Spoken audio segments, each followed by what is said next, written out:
ब्रेकनंतर आपलं स्वागत। आज आपण टॉक टाइम मध्ये चर्चा करतोय पुरुषांचं वंध्यत्व आणि त्यावरील उपचार, आणि आज आपल्याला मार्गदर्शन करतायत डॉक्टर ऋषिकेश पै सर। सर, जसं आता आपण इक्सी विषयी बोलत होतो तर तुम्ही म्हणालात की जो सक्सेस रेट असतो तो 40% असतो। आपण थोडं अजून त्याविषयी बोलूया। तर ICSI is a major breakthrough male फर्टिलिटीसाठी मेजर ब्रेक थ्रू 1992 मध्ये ब्रेक थ्रू आला बेल्जियम मधनं, 95-96 मध्ये इंडियामध्ये आला।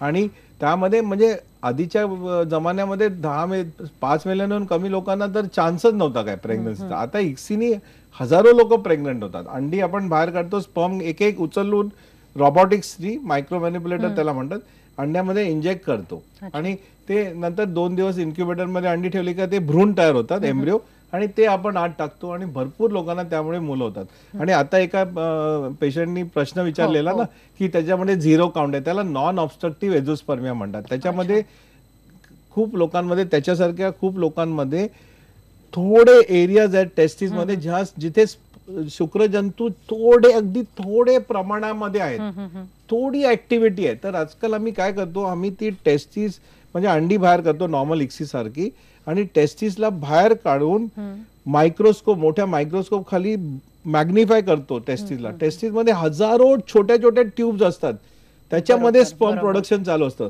तर त्या मायक्रोस्कोपमध्ये जी ट्यूब थोडी फुगलेली असते ना, ती फक्त तीच उचलतात। ते आमचे युरोलॉजिस्ट आता त्यांचं नाव मी घेत नाही, पण इज व्हेरी म्हणजे आणि खूप लकी, त्याला मायक्रो टीसी म्हणतात। हाय लेवल टेस्टिक्युलर बायोप्सी 2-2, 3-3 तास आम्ही बघून एक्झॅक्ट अचूक असं वाटलं की ट्यूब जरा जाडी फुगलेली वाटते, ती बरोबर त्या ट्विझरनी तीच ट्यूब उचलून मग ती लॅब मध्ये पाठवून आम्ही ते टीज करतो। 2-2, 3-3 तास शोधतो स्पर्म, आणि त्या टिश्यू मधनं ते स्पर्म जे उचलतो, एक एक स्पर्म उचलायला अर्धा तास लागतो, आणि ते स्पर्म घेऊन आम्ही अंड्यामध्ये इंजेक्ट करतो आणि भ्रूण तयार करून मग ते टाकतो। त्याच्यामुळे मेजर मायक्रोटीसीमुळे नियरली 40 to 50% जे लोक जिथे 0 स्पर्म्स आहेत त्यांच्यामध्ये आजकाल आम्हाला स्पर्म मिळायला लागले।